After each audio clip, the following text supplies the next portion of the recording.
Welcome to Potret, podcast training and survival terkini. Cekrek, cekrek, cekrek. Wih, Oke. tepuk tangan dong, Pan. Ya, Oke, ini kamera masih di kita berdua berarti ya? iya dong. Oke. Kita mau bahas apa nih, Van, hari ini? Nah, ini bulan Agustus, Bulan Agustus, bulan Merdeka. bulan Merdeka. Tapi sebelum masuk ke kemerdekaan di tanggal 1 sampai 7 itu juga ada dianggap sebagai pekan tertentu. Tahu nggak, Tis? Pekan kemerdekaan, Bukan. Itu kan 17 pekan- Agustus. Pekan Raya Jakarta. Itu dekat rumah saya. Apa dong, Van? Jadi 1 sampai 7 Agustus itu diperingati sebagai Pekan ASI. Pekan ASI. Iya. Waduh, baru tahu nih ada yang namanya Pekan ASI gitu ya. Lu tahu ASI nggak? ASI itu air susu ibu, benar Iya, kan? bukan Irfan ya. Bukan. dong. Oke. Oke. Nah, tanggal 1 sampai tanggal 7 itu Pekan ASI. Jadi hari ini kita akan ngobrol tentang ASI ASI ya. gitu. Nah, Oke. rasanya lucu ya kalau kita ngobrol berdua tentang ASI. Oke, iya Karena sih. kita benar. tidak punya, meskipun yang di rumah ada. Ada ya. Baptis akan segera ya. Akan. Akan. Makanya ini penting banget nih kita. Kenapa tangannya begitu? Akan. Oh iya. Oh iya ya. Aneh kan? Kok ini banget ya? menghayati. Oke. Tolong dong, ya. Nah, Oke. di sini sudah ada rekan kita dengan Kakak Odi. Halo Welcome, Kak Kak Odi. Odi. Halo Kakak Baptis, Kak Irfan. Oke. Jadi di sini kenapa kita undang Kakak Odi? Karena saat ini Kakak Odi sedang Sedang mengasihi Oke. anaknya. Sedang mengasihi anaknya. Asihi anaknya. Kalau gue mungkin anak gue udah hampir 2 tahun, jadi asinya udah tinggal sedikit banget, kebanyakan makan sekarang. Oh, kalau ini lagi banyak-banyak nih. Banyak-banyaknya Oke. lo akan. Gua akan nih ya. Ya, Ini akan. makanya bermanfaat banget nih hari ini nih ya. Gue catetin nih. Iya. Apapun ilmunya nih ya. Ya. Asal yang penting jangan berebutan nanti. Apanya nih? Hah? Perhatiannya. Oh. Fokus, Tis, fokus. Tapi masih boleh nggak sih sebenarnya Ya, nanti jangan berikan perhatian? Iya, boleh. Boleh ya. Itu boleh dong. Malah penting ya. Oke, langsung Oke, aja. langsung aja. Odi, sebelumnya mau nanya di, anak lu umur berapa di sekarang? Sekarang 15 minggu. Wah, Aduh, masih 15 baru ya. minggu. 15 minggu. Jalan 4 bulan lah 4 berarti. bulan. 4 Oke. bulan. Oke. Berarti lagi aktif-aktifnya ini ya, memberikan ASI ya. Iya, masih ASI sampai sekarang sih. Oke. Nah, kalau awal-awal kan kalau berapa tadi 4 minggu. 4 bulan. 4 Bulan, Kak. bulan. Sorry, 4 bulan, 15 minggu. Sekarang kerja di kantor gitu ya. Nah, itu gimana tuh cara ngaturnya gimana tuh? Kan kebetulan kita lihat anaknya nggak dibawa nih ya. Iya, makanya. Ada di itu tempat pompa ASI. Oh, ada anaknya. Tinggal. Oh, Waduh, parah nih. oh, gak rewel ya anaknya, Bang. Iya, iya. Pinter ya. Bentar. Kalau pas udah kerja sih ya itu pumping ya. Jadi di rumah sama mertua ngebantu buat ngasih ASI perahnya. Asip ya. Asip, betul. Jadi Pertanyaannya sampai nih. sekarang pumping. Nah, pumping gitu ya. Berarti kan dikasihnya lewat dot gitu ya, lewat nggak skin to skin gitu ya. Nah, sebenarnya boleh atau enggak sih, Van? Penasaran nggak sih?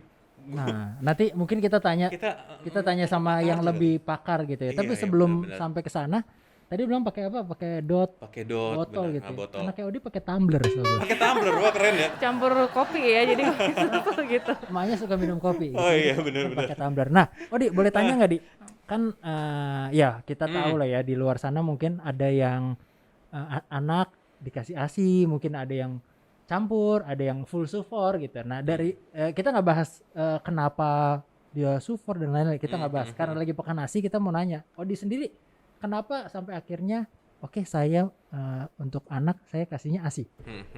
Karena ASI itu banyak banget manfaatnya. Yang pertama dan utama itu antibody ya. Ini kentara banget di Noel, di anakku. Dia itu 2 kali imunisasi itu demam. Oke, DPT dan juga PCV. Di DPT dia demam, terus waktu itu karena masih belum kerja, jadi masih cuti, aku kasih ASI terus, itu hanya 1 malam lah, besoknya udah Udah enggak. sembuh. uh-uh. Oke. Terus untuk yang kedua yang PCV itu memang katanya demam juga. Nah, Oke. di Noel ini juga demam, tapi karena waktu itu dia mix Mm-mm. dengan tambahan lainnya, itu demamnya agak lama. Oh, sembuhnya agak lama gitu Iya, ya. gitu. Jadi dari situ aku makin yakin dong, makin mikir wah ini bener-bener ASI itu bener-bener ajaib banget lah, keajaiban Wow. banget lah dari seorang ibu yang dari Tuhan yang dikirim dari seorang ibu ke seorang ibu. Wah. Oke, jadi Jadi bermanfaat banget ya, ASI bisa menjadi obat ya tadi iya, ya. iya, iya. Wah. Waduh, Demam. wah demam nih. Demam. Aduh gimana nih? Gimana dong? Tolong. Aduh, Tapi dari mana ya? nanti deh di rumah aja deh. Ya, Obatnya ada di rumah soalnya kalau di sini bahaya. belum keluar, Tis. Belum. Jangan di Jangan stimulus ya kak ya, diapa-apain dulu jangan ya. dulu, Jangan jangan dulu ya. dulu. Jangan terlalu Oke, cepat, oke. terlalu cepat. Jangan Oke. Ah, Nah, tadi kita sudah ngomong nyerempet-nyerempet. Menurut Odi sendiri yang sebagai seorang ibu bahwa ASI itu memang banyak banget manfaatnya gitu ya. Buat bapak-bapak juga banyak ya manfaatnya ya. itu saya kurang tahu deh karena iya. belum kan. Oh, iya, Karena belum. Gimana? Bapak Irfan udah terasa manfaatnya buat Salah diri satu sendiri? manfaatnya adalah si bapak itu nggak usah beli susu formula. Oh, iya, benar. Ini dia. Itu loh. Betul Ini dia, Ya, benar, terlepas benar, ya ini manfaatnya. bercanda. Oh, iya. Terlepas segala macam manfaat gizinya dan lain-lain, tapi ya itu berarti kan nggak perlu beli susu formula Iya, gitu. setuju. Ya. Tapi nanti kita obrolin lagi lah ya. Benar. Karena tadi sudah dibuka dengan Odi, kita mau benar. panggil siapa nih? Nah, kita sudah kedatangan tamu yang luar biasa, Van. Ini seorang konsultan ASI di salah satu komunitas ASI, peduli ASI Banten, Waduh. gitu ya. Coba gue bacain dulu summary-nya dari summary-nya, ya. bintang tamu kita hari ini. Ya. Jadi bintang tamu kita hari ini adalah Mbak Astrid Adhania Rahintung. Oke.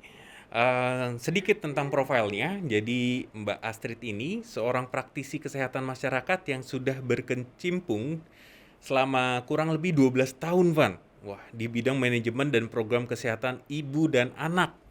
Program yang banyak ditangani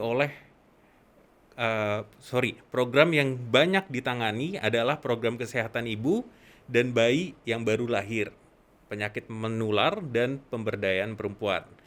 Jadi Mbak Astrid ini juga seorang konselor ASI dan pemberian makan bayi dan anak selama 5 tahun. Nah, kesibukan saat ini Mbak Astrid ini program manager untuk USAID Momentum Private Healthcare Delivery. Nah, program di program di Banten gitu ya. Terus Mbak Astrid ini juga penggiat ASI dari komunitas peduli ASI Banten. Langsung aja kita kasih tepuk tangan untuk Mbak Astrid. Halo, selamat sore Halo, semua. selamat sore. Welcome Mbak Astrid. Terima kasih Mas Baptis, Mas satu lagi saya lupa namanya Mas siapa. Irfan. Irfan. Mas Irfan, Mbak Odi, selamat sore. Makasih Selamat banyak sudah sore. diundang ya. Iya. Apa kabar nih Mbak Astrid? Baik sekali. Alhamdulillah. Terima kasih. Sehat. Iya. Mudah-mudahan yang lain juga sehat ya di sana ya. Sehat, Sehat. luar biasa. Sehat, tetap prokes sambil menyusui, Mbak Odi. Iya. Iya, Mbak Sri. Mbak Astrid kan kita karena lagi pekan ASI, jadi kita mau bahas tentang ya ASI lah ya. Benar. Gitu ya. Nah, Yap. Oke. nanti Odi mungkin boleh sambil nanya-nanya dan lain-lain. Oke, Tapi Kak. yang kita pengen tanya dulu ya, dari konsultan ASI gitu ya. Pasti kan pro ASI gitu ya. Iya. Kenapa sih Mbak Astrid nih? Kenapa memang disarankan atau dianjurkan gitu ya? Bayi itu dapat ASI eksklusif. Memangnya kenapa nih? Oke. Makasih banyak sebelumnya atas kesempatannya hari ini. Saya senang banget ya karena menyambut Pekan ASI Sedunia itu temanya sebetulnya perlindungan menyusui adalah tanggung jawab bersama. Jadi ada bapak-bapak, ada ibu-ibu ya kan, ada tim dari Encefal TV juga sebagai corporate yang juga peduli terhadap ASI begitu ya. Sebelumnya tadi pertanyaannya Mas Baptis dan Mas Irfan terkait kenapa harus menyusui sih begitu ya. Pertama kita kembalikan kepada perintah dari Tuhan kita ya. Dalam kitab agama masing-masing sudah tercantum jelas bahwa perintahnya itu kita harus menyusui selama 2 tahun atau lebih. Itu jelas. Silahkan di cross check ke kitab agama kita masing-masing. itu sudah jelas ada di Injil, ada di Al-Quran, dan juga beberapa agama yang lain. Kemudian yang kedua, lebih kepada dan juga kepada manfaat untuk ibu, bayi, bapak ya. Kalau tadi sempat didiskusikan nih, apa sih sebenarnya pentingnya buat bapak? Dari yang paling gampang itu dari sisi ekonomi ya. Jadi ada nambah tabungan lah ya buat Oh bener buat Tis. Bener ya. buat me time. Kalau bapaknya kalau misalnya dikasih tahu, kenapa sih harus nyusuin Bun gitu ya? Bapak kan bisa nabung lebih banyak gitu. Nah, Jadi oke. itu udah salah satu alasan. Terus kemudian yang kedua adalah untuk bayinya, jelas tadi Mbak Odi sempat sampaikan mengenai imun ya. Imun yang paling sangat kentara antara bayi yang disusui secara eksklusif maupun bayi yang tidak dieksklusif, itu sangat kentara perbedaannya, terutama dari kekebalan tubuhnya. Dari penelitian itu terbukti bahwa memang ASI itu sangat efektif dalam mencegah penyakit pencernaan. Yang pertama, kemudian yang kedua adalah ISPA. ISPA itu infeksi saluran pernafasan atas. Bisa juga karena demam tadi itu juga salah satu kandungan ASI itu bisa juga menurunkan menaikkan kekebalan tubuh anaknya atau bayinya. Yang paling kentara nanti adalah bayi ASI eksklusif paling jarang kena diare dibandingkan bayi yang susu formula. Nah, kalau diare itu boleh dicek nanti angka kesakitan dan angka kematiannya juga cukup tinggi ya karena diare. Kalau kita di kota-kota besar mungkin dekat dengan rumah sakit ya kan, dekat dengan tenaga kesehatan. Tapi kalau untuk ya, ibu-ibu yang tinggal di jauh dari vaskes gitu ya, jauh dari tempat tenaga kesehatan, itu sangat bermanfaat sekali loh memberikan ASI, karena ketika diare biasanya udah keterusan jadi dehidrasi dan akhirnya nanti akan menyebabkan kematian itu sih. Jadi banyak banget sih sebetulnya, mungkin nanti akan kita kupas satu-satu ya sambil tanya jawab ya. Boleh. Wow, ini banyak banget nih ilmunya nih hari ini, Van nih ya, terkait dengan memberi ASI eksklusif. Nah, tapi tadi gue baca nih, kalau misalkan di Indonesia ini, kalau ngomongin ASI berhubungan dengan angka stunting di Indonesia ini masih 5 besar di dunia gitu ya. Nah, pertanyaannya, apakah ini ada hubungannya nggak sih tingkat stunting di Indonesia ini dengan pemberian ASI? Bagus banget pertanyaannya nih. Udah prepare nih. Udah prepare Tis. nih. Apakah sudah ngopi hari ini? Kayaknya cerdas banget ya. Wah, kebetulan belum nanti Kebetulan dibeliin kita ya Mas Abid ya. minumnya Oke, makasih. Blackmores. Stunting itu sangat dipengaruhi oleh gizi, asupan gizi anak. Dan itu dimulai dari sejak ibu hamil ya. Kenapa kemudian dalam stunting ada sebutan 1000 hari pertama kelahiran, 1000 hari pertama kehidupan, itu dimulai dari janin terbentuk dalam perut gitu ya. Bagaimana supaya kita bisa menjaga asupan ketika kita hamil, ya kan? Kemudian ketika kita punya bayi baru lahir. Sayangnya kan kita memang teman-teman konselor, mungkin mohon koreksi sedikit, saya konselor ASI, bukan konsultan ASI, karena konsultan beda lagi tuh, sekolahnya dia lebih tinggi lagi daripada konselor. Jadi kalau untuk teman-teman konselor ASI tuh bersusah payah bersaing dengan produk-produk susu formula yang ada di luar sana, ya kan?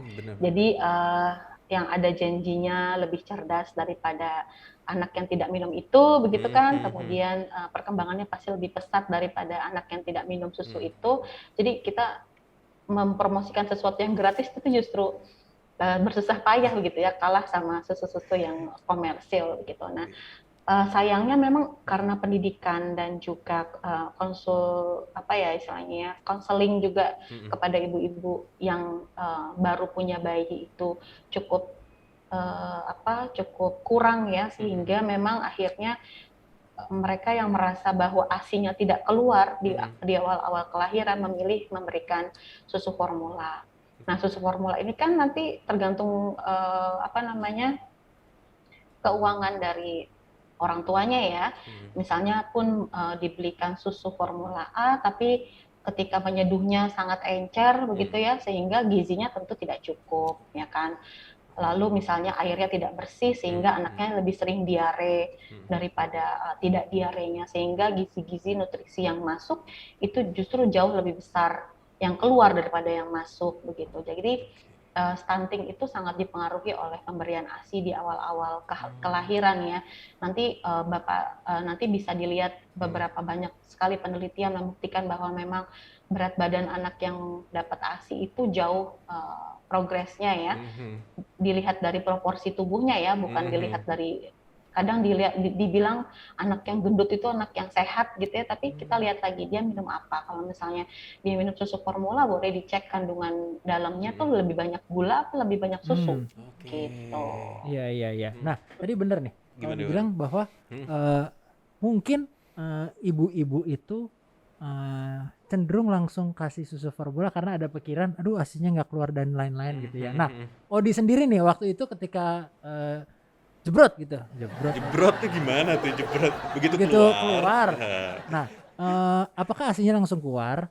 Terus sampai berapa hari? Dan kan Odi kan eksklusif lah kita bisa bilang ya. Maksudnya edukasi itu Odi dapat dari mana? Apakah ke konselor laktasi atau gimana?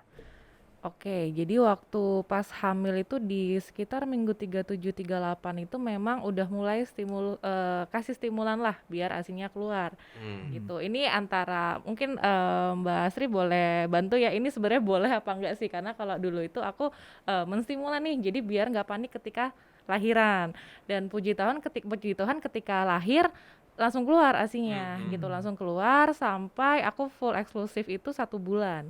Cuman kan setelah 1 bulan itu mungkin ada masalah di pelekatan ya Mbak Asri, ya mungkin Mbak Asri juga sering dengar di pelekatan itu agak bermasalah dari si anaknya, jadi masuk ke red flag gitu. Red flag itu ya ada apa ya, tidak sesuai dengan dengan kurva pertumbuhannya lah. Makanya harus ditambahkan dengan ASI perah. Gitu. Jadi sampai 1 bulan, 1,5 bulan tuh masih eksklusif banget sih, dan itu lancar sebenarnya. Cuman ya itu karena ada masalah di pelekatan, itu akhirnya ya sedikit terhambat lah kayak gitu. Jadi memutuskan untuk ada tambahan. Nah ini nih, pelekatan tuh apa? Iya. Kita nggak tahu nih, apalagi saya yang baru mau menjadi seorang bapak, Iya. Apa itu pelekatan?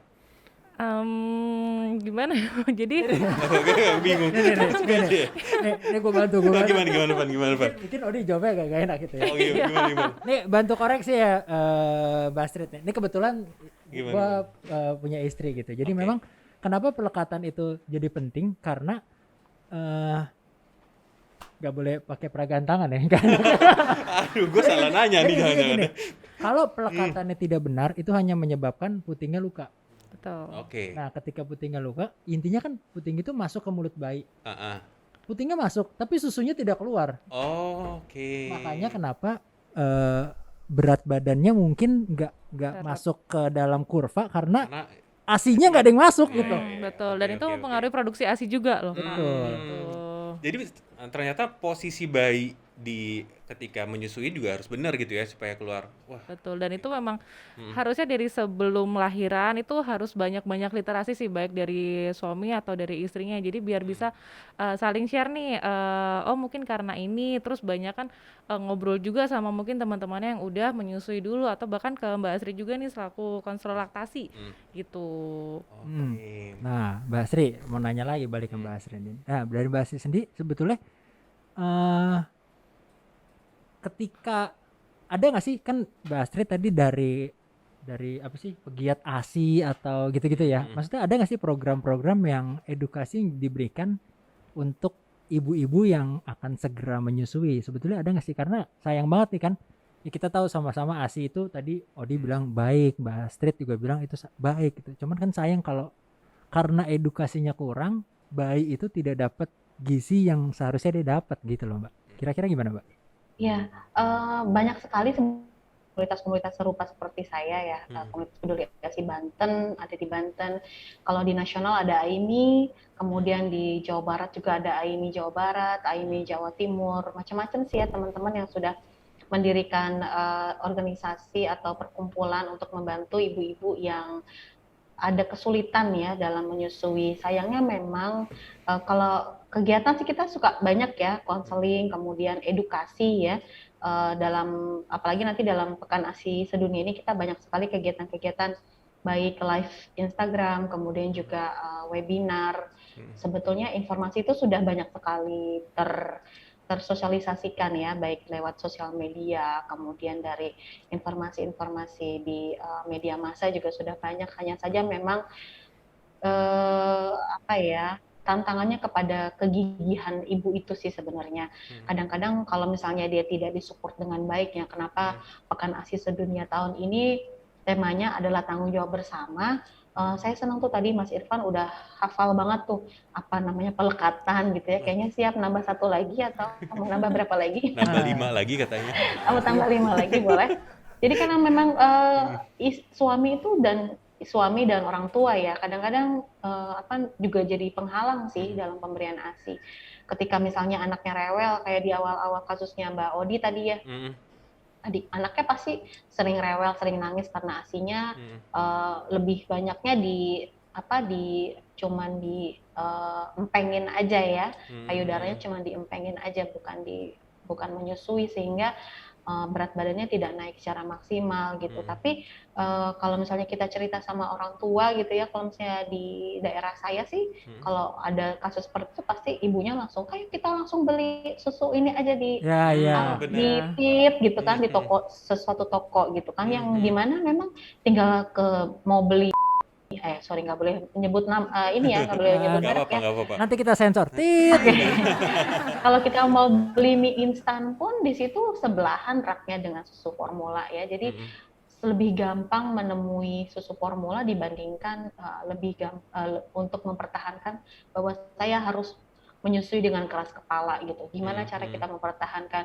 Kadang-kadang ibu bilang, udah dikasih susu formula aja gitu kan. Kadang juga suami bilang, udah itu rewel banget sih anaknya, dikasih susu formula aja sih biar cepet diem gitu kan. Itu juga jadi salah satu penghambat ya suksesnya menyusui. Nah itu tuh yang kadang-kadang konselingnya jadi bukan hanya untuk ibunya doang, tapi juga kepada ibunya si ibu gitu ya, ibu busuinya juga kepada suaminya. Jadi memang memerlukan satu sistem yang support terhadap keberhasilan menyusui. Begitu sih kurang lebih Mas Irfan. Nah, berarti butuh support juga dari apa ya, ibaratnya neneknya dan suaminya gitu ya. Betul. Orang-orang yang tinggal bersama ibu menyusui itu harus support menyusui dengan keras kepala. Apalagi suaminya ya. Jangan cuman buatnya aja berdua, tapi tanggung jawabnya juga harus berdua dong. Betul. Iya, benar. Betul. Benar banget. Bener ya? Buat berdua, urus berdua. Iya, gitu. Jangan sendiri-sendiri. Iya. Nah, pertanyaan selanjutnya sebenarnya Mbak Astrid, berapa lama sih seorang anak ini mendapatkan ASI eksklusif gitu? Apakah sampai, ada yang bilang katanya semakin lama antibodinya semakin kuat gitu, karena dengar dari cerita ibu saya, dulu saya dikasih ASI eksklusif tuh sampai umur 4 tahun loh. Seriusan? Iya. Seriusan loh? 4 tahun masih ngasih gitu kan. Makanya lu gede begini kali ya? Iya, makanya. Nah, itu gimana tuh Mbak Astrid? Sampai umur berapa sih batasannya gitu? Oke. Jadi mau menjelaskan dulu ya definisi dari ASI eksklusif. ASI eksklusif itu adalah pemberian ASI saja tanpa ada cairan, tanpa ada makanan tambahan lainnya.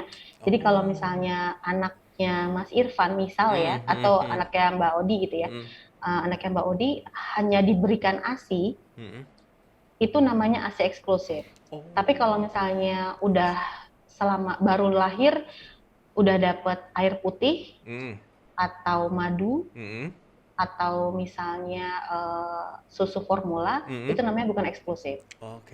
Itu namanya pemberian ASI saja, ASI aja ya, hanya pemberian ASI. Nah, ASI eksklusif itu biasanya selama 6 bulan, Mas. Kenapa 6 bulan? Karena menyesuaikan dengan kesiapan pencernaan bayi. Ketika bayi sudah lahir ya, dia perlu waktu untuk mematangkan sistem pencernaannya ketika dia mau mulai belajar makanan lunak. Setelah 6 bulan. Nah, 6 bulan lah itu dibilang baru dia siap untuk menerima makanan pendamping ASI atau namanya MPASI. Begitu. Nah, sampai berapa lama sih boleh menyusui gitu ya? Sampai seanak dan ibunya setuju untuk berhenti. Hanya Mas Baptis mungkin sampai 4 tahun gitu ya. Iya, lama juga Sampai ya. udah terlalu malu mungkin ibunya menyusui. Udah Lu gede bikin gitu ya. malu Udah aja gede Tis. gitu ya. Tapi katanya ya Hmm. beberapa penelitian membuktikan bahwa semakin lama disusui memang anak semakin erat dengan ibunya, bondingnya lebih terjalin. Kemudian yang kedua, secara sosial, kematangan sosialnya dia juga lebih baik gitu karena lebih tenang ketika dekat ibunya begitu ya. Dan juga kalau untuk kekebalan tubuhnya memang kandungan ASI kan semakin menyesuaikan dengan kebutuhan tubuhnya, semakin besar. Jadi bervariasi dari setiap anak begitu. Oke. Iya, bener banget tuh. Waduh, jadi Kalau nambah ilmu nih banyak banget. nambah ilmu dan tadi yang Mbak Astrid bilang itu bener. Apalagi kalau yang punya bayi nih Yanti ya. Kalau bayinya cekutan aja, itu cekutan dikasih air putih gitu, Cekutnya cegukan gitu. cegukan gitu, Oh, oke ya. gitu Oh, kan, gitu. dikit-dikit itu dikasih air putih gitu. Padahal kalau kita yang udah tahu gitu, Ah. ya bayi cekukan nggak apa-apa, Apa? Oh, nggak ntar apa-apa juga ya. hilang gitu. Cekutannya maksudnya hilang. Di sendiri eksklusif nggak di selama 6 bulan awal itu? Ini masih 4 Ini Iya Baru masih 4 4 bulan bulan. ya. Enggak sih kayak yang tadi aku bilang eksklusifnya cuma 1,5 bulan aja. Oke. Habis itu ya itu karena ada kondisi khusus, jadi ya udah harus ada doping lah ibaratnya tambahan gitu. Betul. Tapi masih berusaha buat ASI nih sampai sekarang. Jadi biar nggak terlalu banyak tambahannya. Oke. Jadi walaupun ada tambahan tetap didukung dengan ASI tadi ya. Betul. Dipamping. Ya, dan kita perlu angkat topi nih buat ibu-ibu yang working mom tapi masih berjuang untuk memberikan ASI untuk anak ya. Benar. Angkat topi. Tepuk tangan lah, boleh lah. Boleh. Oke. Mungkin ke Odi lagi kali ya. Mau nanya nih kan sekarang udah mulai sibuk kerja gitu ya setelah melahirkan, cuti melahirkan gitu ya. Nah, tadi juga sempat bilang bahwa kalau di kantor ya mengaturnya dengan cara apa ya, di rumah dikasih dengan cara pumping di botol gitu ya. Nah, ada nggak sih rasa apa ya ibaratnya bosen nih dengan rutinitas yang kayak gini terus jadi stres nih dengan ada yang rutinitas yang baru kan harus pumping dan segala macem gitu. Ada pernah merasakan gitu nggak? Peran ayah itu, peran bapak itu kenapa penting? Dan sayang banget sih emang kalau dilihat dari datanya ya Indonesia masih ASI itu sangat tergantung dengan Kalau misalnya bayinya rewel, padahal sudah ngasih, sudah disusui sama ibunya, jangan